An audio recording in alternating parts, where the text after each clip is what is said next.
Semalam kami bawakan paparan berita di mana Malaysia masih mengekalkan kedudukan dalam senarai 10 negara paling bahaya di dunia untuk memandu pada tahun ini. Menurut data yang dikeluarkan oleh Firma Pendidikan Pemanduan Antarabangsa Zutobi, negara ini mencatatkan skor keselamatan 5.63 daripada 10. Apakah maksudnya ini? Saya ingin bersama dengan pengerusi Lembaga Pengarah Global Alliance of NGOs for Road Safety, Profesor Dr. Kulantayan K.C. Mani. Terima kasih Prof kerana sudi bersama dengan kami. Malaysia antara 10 negara paling bahaya memandu dan itu bukan rekod yang kita mahu capai. Apa yang kita dapat nilai daripada perkara ini? Adakah kita tidak cukup untuk memberikan aspek keselamatan jalan raya dan juga aspek pendidikan yang secukupnya, Prof? Ya, terima kasih juga pada pihak Astro One ni. Tapi sebelum saya menjawab soalan tersebut, mungkin sedikit pandangan dari segi sumber maklumat ini. Sumber ini dikeluarkan oleh satu firma, bukan satu organisasi yang kita anggap sebagai reliable source. Sebab selalunya kalau dari segi ranking negara, sama ada ia kalaulah dikeluarkan pun ia hanya dikeluarkan oleh pihak Pertubuhan Kesihatan Sedunia ataupun World Bank macam tu. Tapi jarang ada ranking mengikut negara. Sebab itu satu kaedah yang akan mengambil masa yang banyak sebab melibatkan proses pengumpulan data yang sama yang kita boleh compare. So dari segi ranking tersebut memang kita ada sedikit kemusykilan. Terutamanya dari segi metodologi yang mereka gunakan dan juga dari segi penanda arah yang mereka gunakan yang kita tidak tahu sejauh mana jenis instrumen yang mereka gunakan. Itu dari segi peringkat pertama lah, maklumat pertama. Tapi yang saya lebih berminat ialah mana-mana maklumat kalau dikeluarkan oleh institusi yang bertauliah ke apa, contoh macam Pertubuhan Kesihatan Sedunia ataupun World Bank, itu lebih reliable. Itu maklumat yang kedua. Tetapi balik kepada soalan tuan.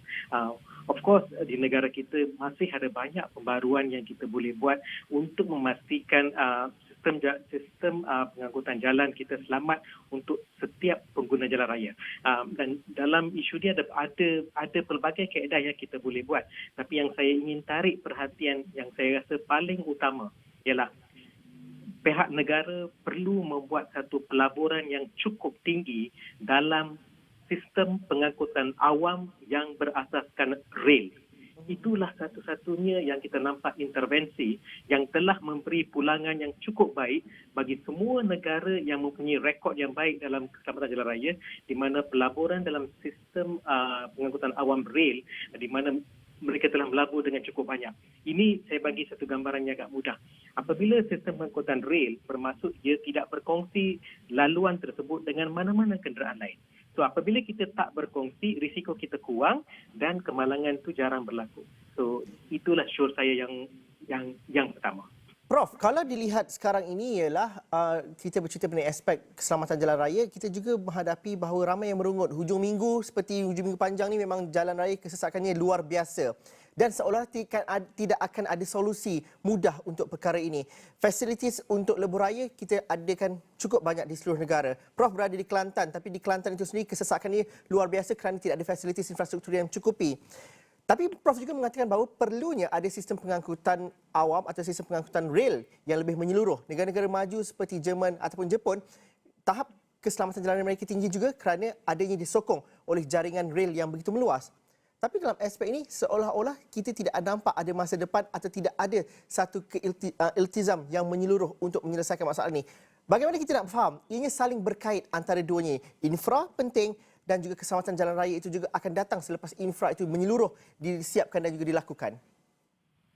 Ya, isu mobility penting di mana orang ingin bergerak, orang dan juga dari segi kargo ingin bergerak dari satu tempat ke satu tempat. Tapi apa yang kita ingin beri penekanan ialah memang kita setuju orang perlu bergerak, tetapi kita menambah satu lagi elemen, orang-orang dan juga barang-barang perlu bergerak dengan selamat. Itu saja. Elemen dia selamat itu perlu ada.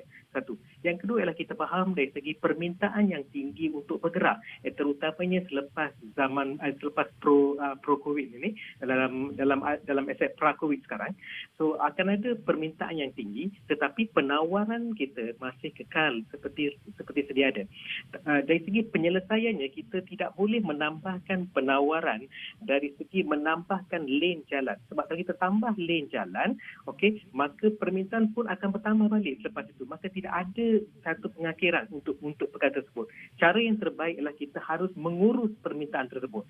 Itu satu. Kaedah untuk mengurus permintaan tersebut ialah salah satu kaedah yang paling baik adalah dengan memindahkan sebilangan daripada trafik ini kepada pengangkutan awam.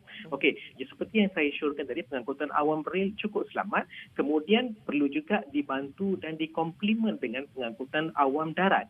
Okey, so saya tak kata semua orang perlu berpindah pada pengangkutan awam, tetapi kalau ada mana-mana trip tuan-tuan dan puan-puan yang ada door-to-door connection yang cukup baik, apa salahnya untuk trip tersebut kita berpindah kepada pengangkutan awam. Yang kita perlu jelas adalah dari segi statistik kemalangan jalan raya kita, pengangkutan awam menyumbang paling kurang dari segi angka kemalangan dan kematian. Okey, so itu perlu jelas berbanding dengan mana-mana pengangkutan industrial. Tapi Prof, dari satu sudut yang lain juga, itu tidak menafikan bahawa sikap pemanduan di Malaysia menyumbang kepada rekod kemalangan dan juga kemalangan nyawa juga. Kerana tidak begitu asing lagi kalau kita berada di lebuh raya, kenderaan perdagangan juga berada di lorong yang tidak sepatutnya dan memandu dengan kelajuan yang lebih tinggi daripada kenderaan persendirian contohnya. Dan bagaimana kita nak melihat penyelesaian kepada perkara ini? Susah ke untuk kita ada satu budaya pemanduan yang cekap, yang sebetulnya di jalan raya? Kerana ada yang kata bawa laju tu satu hal, tapi yang bawa terlalu perlahan di jalan lebuh raya juga satu perkara. Tidak ada satu ilmu pemanduan yang berhemah yang berlaku di situ. Mungkin Prof dapat ceritakan di mana punca permasalahan kita sebenarnya? Ya, saya tertarik dengan soalan tuan. Dia dalam, kalau kita lihat dalam mana-mana sistem jalan raya, tidak boleh ada perbezaan kelajuan yang ketara di antara kenderaan yang berkongsi jalan. So kalau bawa terlalu tinggi cukup bahaya, kalau bawa terlalu perlahan juga boleh membawa bahaya. Sebab tu dia punya perbezaan tidak boleh banyak. Itu satu perkara. Yang kedua, saya ingin menarik perhatian kepada isu sikap yang tuan bawa. Yang kita perlu terima hakikat ialah kita perlu kurangkan kelajuan kenderaan kita semasa di atas jalan. Ini perlu menjadi amalan kita.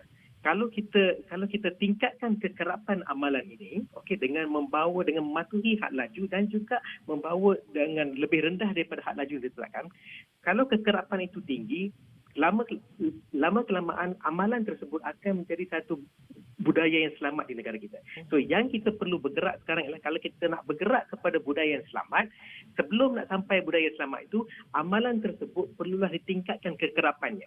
So itu yang saya amat harapkan.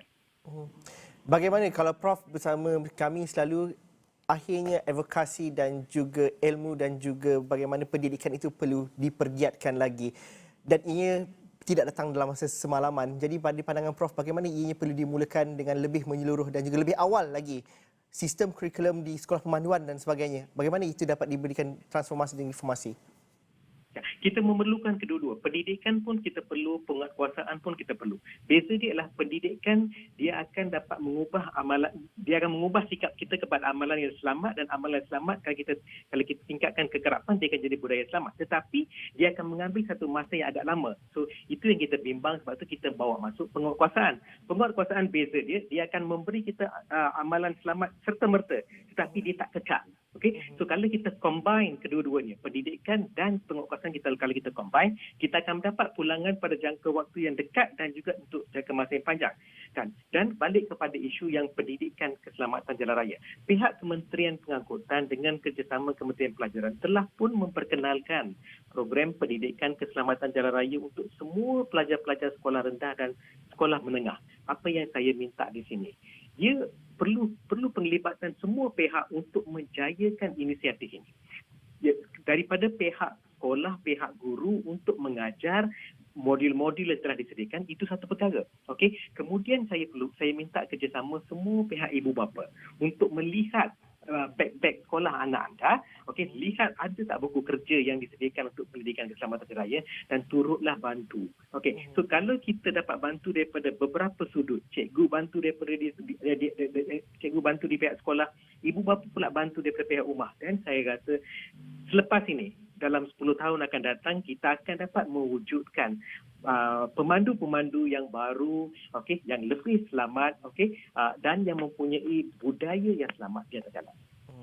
Okey Prof, terima kasih kerana sudi memberikan pandangan dan juga lontaran idea bersama kami pada jam ini. Terima kasih Profesor Dr. Kulantayan Kesimani, merupakan pengerusi Lembaga Pengarah Global Alliance of NGO for Road Safety.